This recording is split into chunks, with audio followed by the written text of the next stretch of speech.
The month of March in India is not just about the beginning of summer, it is also a time of very high volatility in the stock market. If you're looking just at the past few years, 2020 March, you all know what happened. 2021 March was very volatile, same in the case of 22 and 23 as well. And when I say volatility, it doesn't mean a big fall in the market. It just means that the total trading range of the NIFTY, which is a major index that tracks the Indian stock market, the difference between the low of the month and the high of the month, that is very wide. So welcome to a deep dive of the March madness that catches our market every time of the year. This is Ajay Ajith. Welcome to Market Feed. From surprising rallies to unexpected drops, the month of March for India has always been very volatile. But why does this happen? Is it because of the end of the financial year, or is there some additional information to it? Let's quickly look into how the past many years, in fact how the past 20 years has looked for the Indian stock market across all months and see why March is the most volatile. We'll unravel the mysteries, the impact, and how as intelligent investors you can travel through these tough times without having much problems. So yes, first into the history. So this sheet contains the entire data of how Nifty moved between the 2nd of January 2004, that is the beginning, first day, working day of 2004, until the day that we're shooting, which is 28 Feb 2024. So that is nearly 20 years worth of data that we are going to be analyzing today. So we can get the open, high, low, close of every day in the market over the last 20 years, and here I've added a parameter or a column here to understand which month of the year that is. So here we are using the Google Finance data to access all the information over the last 20 years, and you can see here the parameters that we are getting are open, high, low and close. And here I have added an extra parameter which is the month year. You'll quickly understand why that is required. So after plotting out this data, which is month year, you'll be seeing that we'll be getting a data like this, right? Throughout the history from 2004 to today, how has each month fared? And with that we can find the maximum that the month has gone up till, as well as the minimum, and we have plotted it here and we have found out the difference for each of the months. So what have we done here? We have taken the data for the last 20 years for Nifty, then we have done a monthly analysis for every single month from 2004 to 2024, and we have found out what was the deviation of that month, which means what is the difference between the high of that month and the low of that month. And once we have done that, we need to find the average of the last 20 years for every single month, and here is the data for that. So we can clearly see here that the month of March is having a deviation, average deviation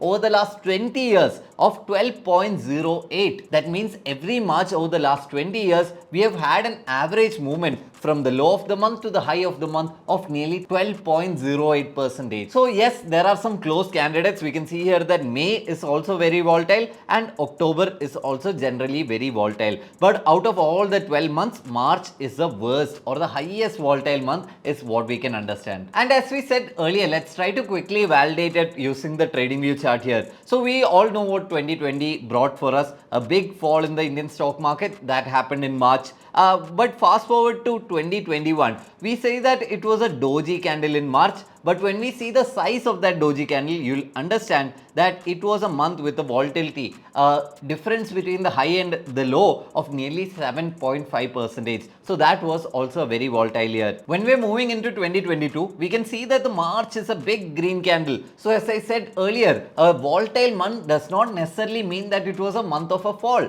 right? It just means that there is high volatility, anything or everything can happen, and the difference between the high and the low will be very wide. So as you can see here, the month of March in 2022, it had a very big wick on the lower side, and if you're looking at the difference between the low and the high, it is coming out to nearly 13%. And last year with a 6% deviation, that was also a pretty volatile month, although at the end of the month it gave a doji candle. So even here in the India VIX, you can see that even though February has closed slightly in the negative, there is a general uptrend which is happening in the market, indicating high volatility. Our markets also over the last 2 months are creating a good doji candle or indecision candles here at the top. So right now, as you know, Nifty is trading near 22,000 levels, which is huge for the market, right? And the overall sentiment is really bullish, but I feel there is a slight correction, then a bounce back which is loading in March. So let us also look at few fundamental factors why the market might be in for a volatile month or a volatile few months, right? So the major thing is the upcoming Indian elections. So in May, we'll be seeing the Indian parliamentary elections after 5 years, and surely it is going to be a volatile time.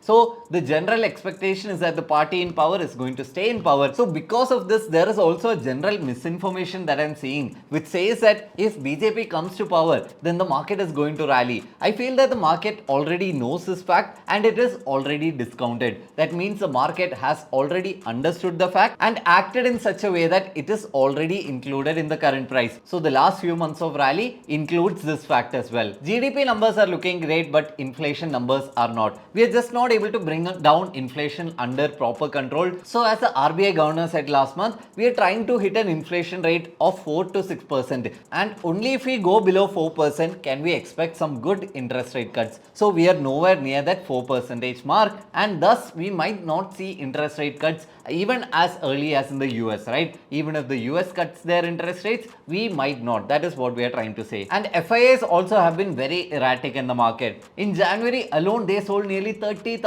crores worth of shares, and in February right now they have sold 15,000 crores worth of shares. So all these are being picked up by the mutual fund houses who have bought nearly 25,300 crores. These are all the DIAs in the country pumping up the market like crazy, and that is where we are. So elections, inflation and FII selling, these are some possible data points for which Nifty might be very volatile. Again, I'm saying that it is going to be very volatile, not a big month of crash or anything, but if the market falls, you know where to look into. So as we looked at the past and the present, let's also look into the future to what can happen to Nifty. So how do we try to estimate how much Nifty can move in between this time period? So as we said earlier, we can assume the general deviation of the month of March to be around 12%. So if the market is not likely to move up even one tiny bit from where we are right now, let's see where we would end up by the end of March.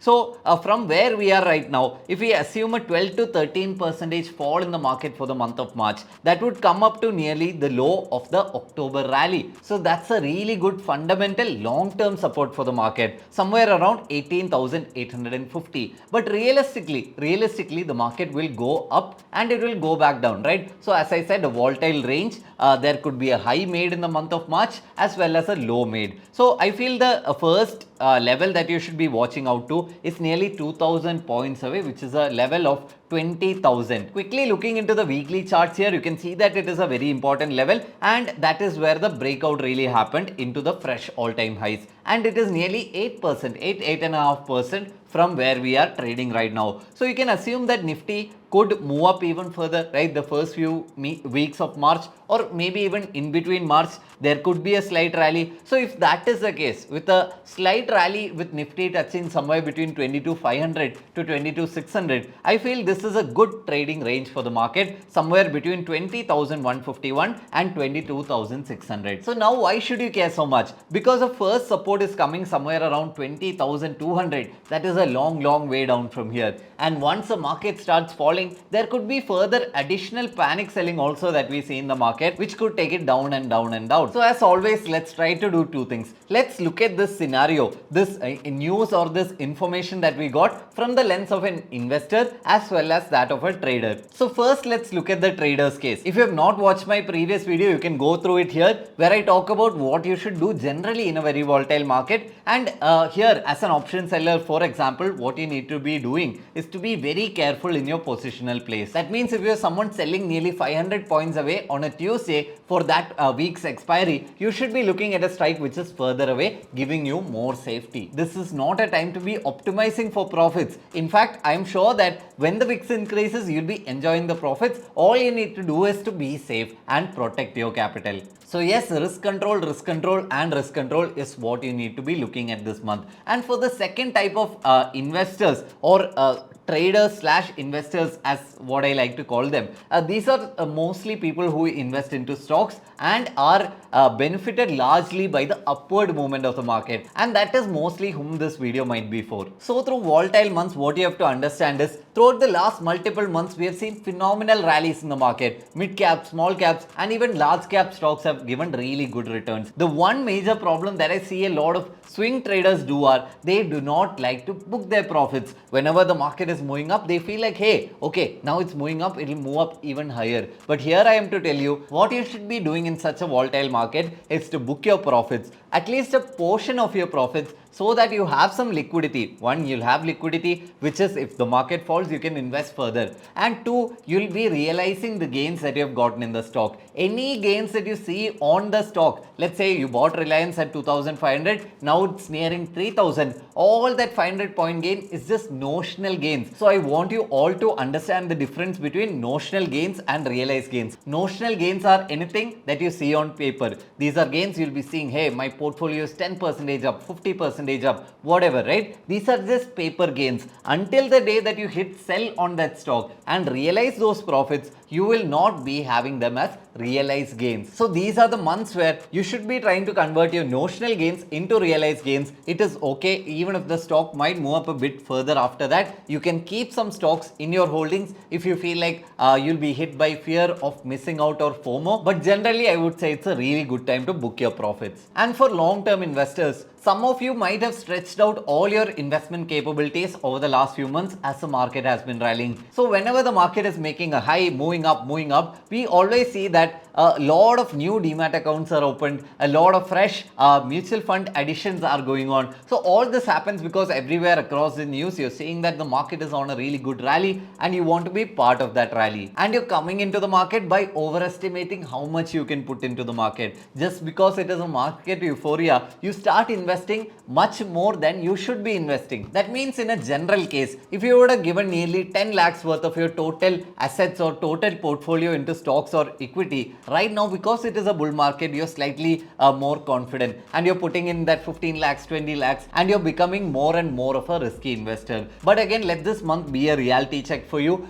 Even if it is not a volatile month, this is a genuine request not to be too over invested in equity. Now, another benefit of this is, as I said earlier, you'll also have the additional liquidity. If and when the market falls, you also have extra cash to invest back into the market so that when the bounce really comes, you can enjoy the profits from the lows that you bought in. So for traders, be more safe, try to sell further away strikes, try not to be too risky with your capital in a volatile market, and again, start booking your profits. Do not go for just notional gains in the market. And for investors, the first thing I would say is do not invest more than you should into equities and make sure that your portfolio is in a balanced stage wherein even if there is a market fall, you'll have enough cash in your portfolio to buy and average out your quality stocks. So if the March mayhem is to really happen, I feel as a community we'll be very prepared to understand what is happening and also to try and mitigate the losses from the same. Yes, this is Ajay Ajith signing off. See you all in another video. Bye bye.